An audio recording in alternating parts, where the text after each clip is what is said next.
Shanoyu is een Japanse kunstvorm, ook wel bekend als de theeceremonie. Deze kunst kun je leren in de Urasenke-school.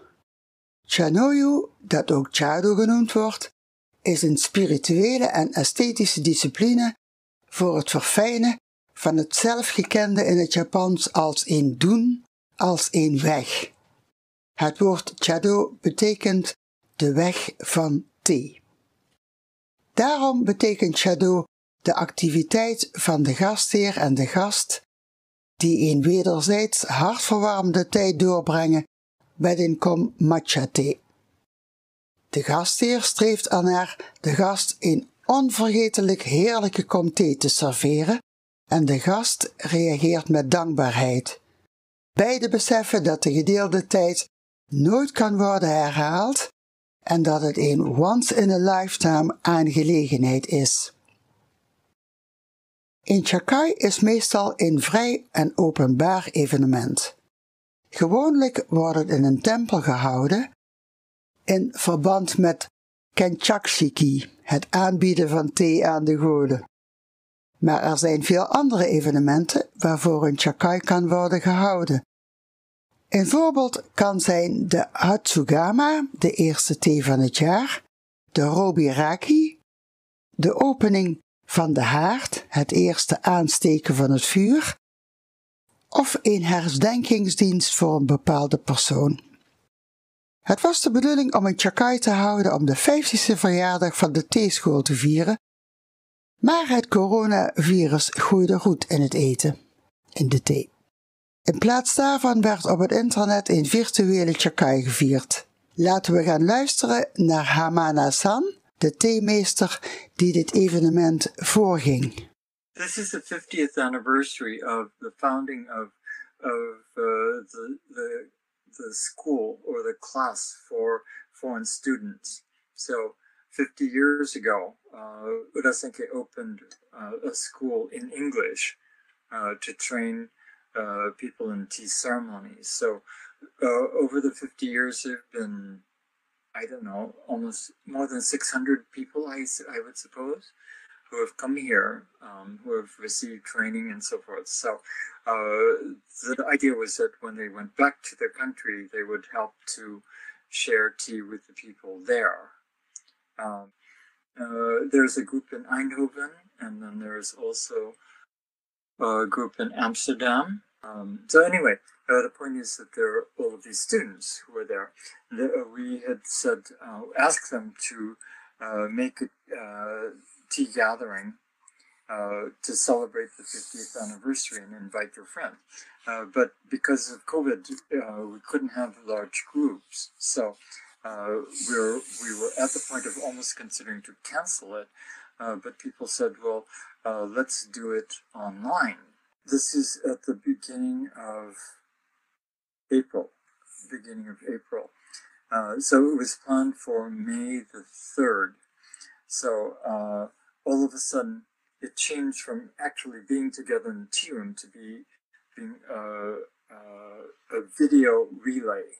So we asked all of our students if they would like to participate, and 80 people said that they would volunteer to make tea.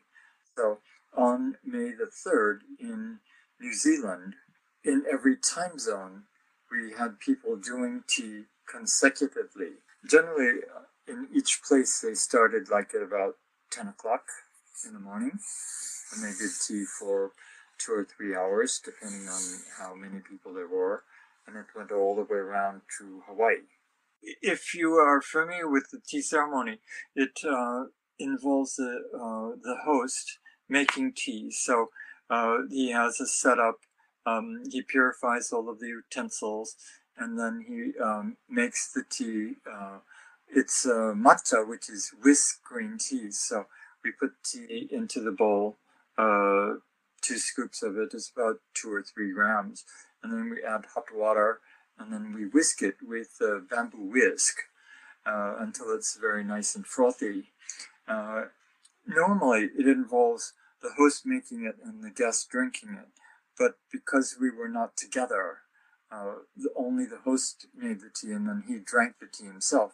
it went very smoothly. And then after one person finished, the next person would make tea and so forth.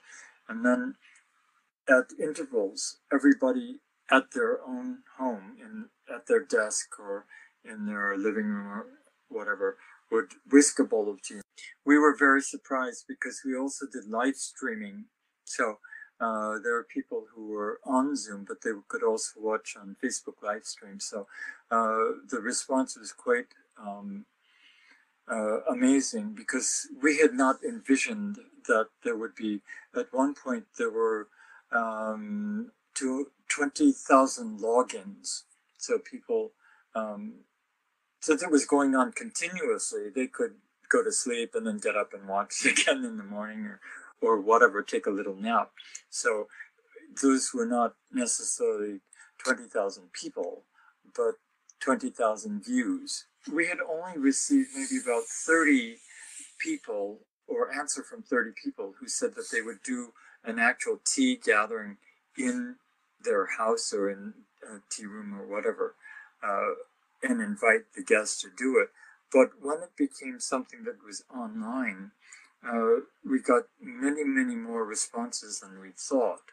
It just showed us that for the people who are doing tea, it is a very important thing to be part of this occasion. So although they weren't able to actually drink the tea, which is the main reason we go to a tea gathering in the first place, they were able to see their classmates and so forth. So there are people who were there 40 years ago. So, they're now teachers on their own. But there are also people who are students who are here now in Kyoto who are studying. And we even had one guy who was supposed to enter school in April, but because everything was locked down, he didn't actually get to come to Kyoto. So he is not even a student yet, but he was participating with us. Yeah.